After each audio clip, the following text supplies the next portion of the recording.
Welcome. The following presentation is a guide to teach you how to avoid plagiarizing information you incorporate into essays and assignments from outside sources. So you'll need to read through the slides and listen carefully, and if you have any questions, please contact the Dean of Student Development Office at any of the Collin College campuses. Let's begin. To avoid scholastic dishonesty, you need to know how to incorporate sources into an essay or an assignment. The three methods of documenting sources are using direct quotations, paraphrases, or summaries. You will likely use a combination of these methods when integrating sources into your work. Additionally, all three types of documentation methods must have three components to them: a signal phrase, the information being expressed from the source, and an in-text citation that is placed at the end of the quote, paraphrase, or summary. If any of these elements are missing, the sentence or passage could be considered plagiarized. You will need to introduce direct quotes, paraphrases, or summaries with a signal phrase, usually letting readers know who the author is and, if need be, something about his or her credentials. Or you can provide a generic signal phrase that does not indicate who the author is. So notice the following examples of signal phrases. The signal phrases tell readers who is making the assertion and why this source has the authority to speak on the topic. The language you use in a signal phrase can be neutral, or it can suggest something about your stance or your source's stance on the issue. It all depends on the verb you use in the signal phrase. So take a look at the list of common verbs you can use when attributing a source for a direct quote, a paraphrase, or a summary. Note that MLA requires present tense verbs to be used in signal phrases. The second component you'll need for a direct quote, a paraphrase, or a summary is the information from the source that is being used. For a direct quote, you'll need to incorporate the exact words of the passage from your source into your essay or assignment. Then you enclose the direct quote with quotation marks. For a paraphrase and summary, you will restate the material from a source in your own words using your own sentence structure. Finally, place an in-text citation at the end of the direct quote, paraphrase, or summary. An in-text citation indicates who the author of the source is and where the information can be found. In MLA, it is acceptable to put the author's last name in the parentheses with the page number. In APA, it is acceptable to put the author's last name, the year date that the source was published, and the page number all enclosed in parentheses.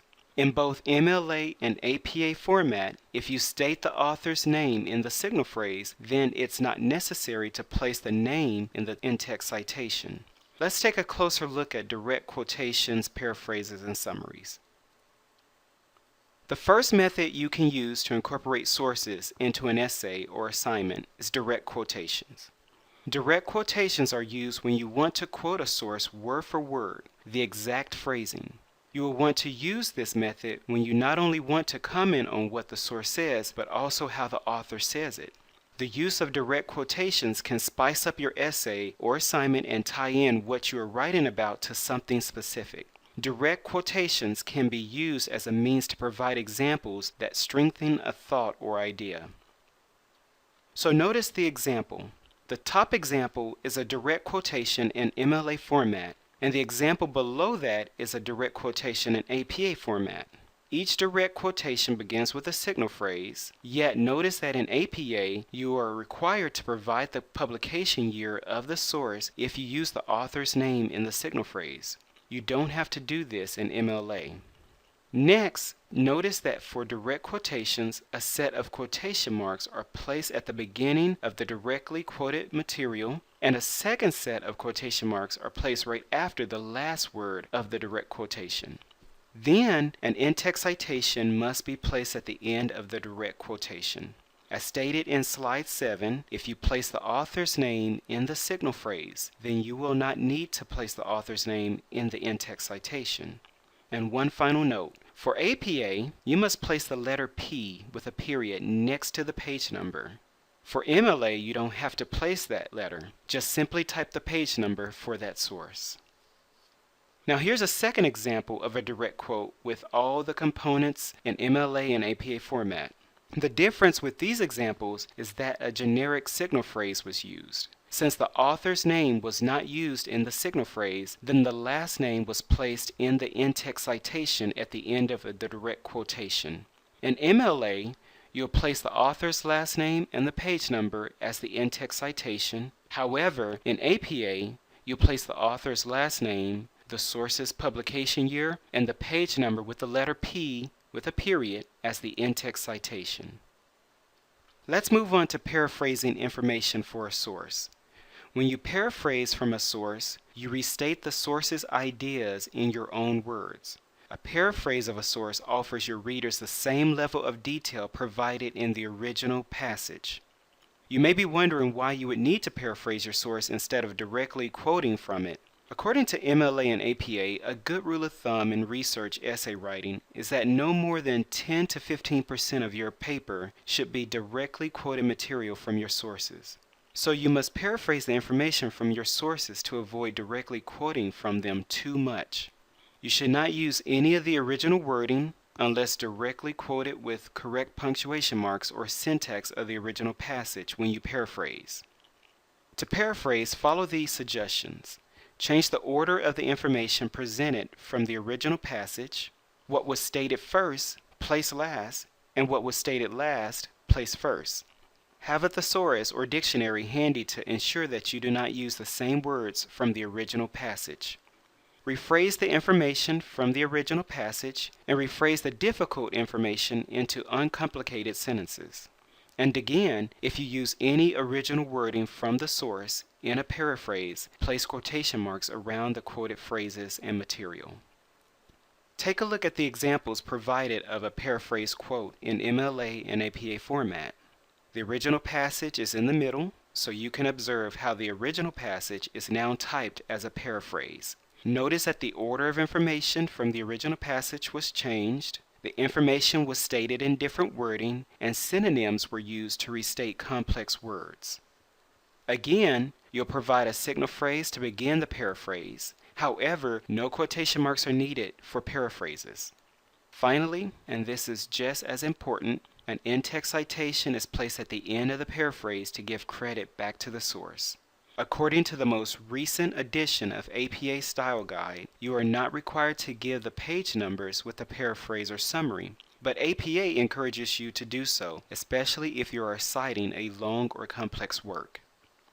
Now let's move on to summarizing information for a source.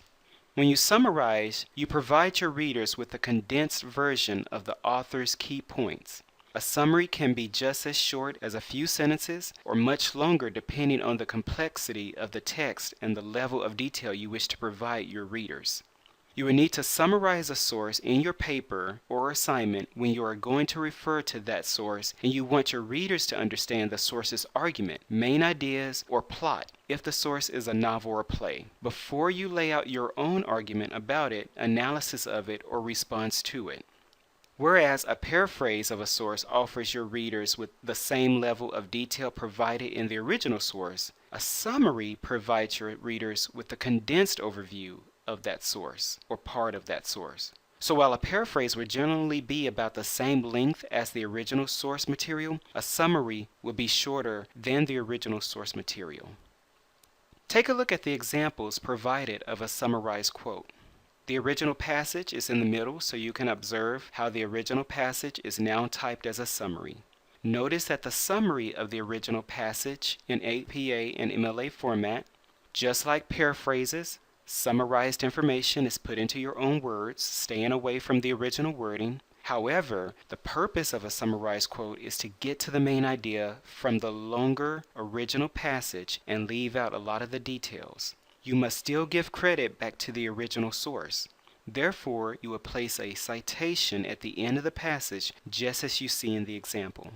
Again, for APA, you are not required to give the page number or numbers with a paraphrase or summary, but APA encourages you to do so, especially if you are citing a long or complex work. Finally, You must acknowledge the information you obtain from your source or sources by providing a list with the full publication information for each source used. The purpose of this list is to give credit back to your sources and to show the reader where you found the facts, quotes, and data in your essay or assignment so he or she can refer to the source for further information if they so desire. In MLA, this list is called a works cited page. And in APA, this list is called a reference page. You'll need to refer to the most current and up-to-date versions of the MLA Style Handbook and the APA Style Handbook to create the work citations for your sources and to create the works cited page or reference page. A lot of information was given to you in this presentation, so in case you forget the guidelines to quoting, paraphrasing, summarizing, and citing sources, you can consult the following resources. These are great tools to use when you integrate research or outside material into your essays or assignments.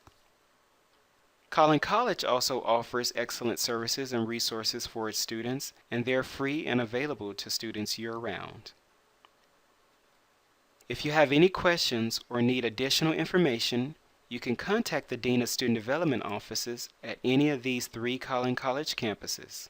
This includes the presentation on learning how to avoid plagiarizing. Thank you and good luck.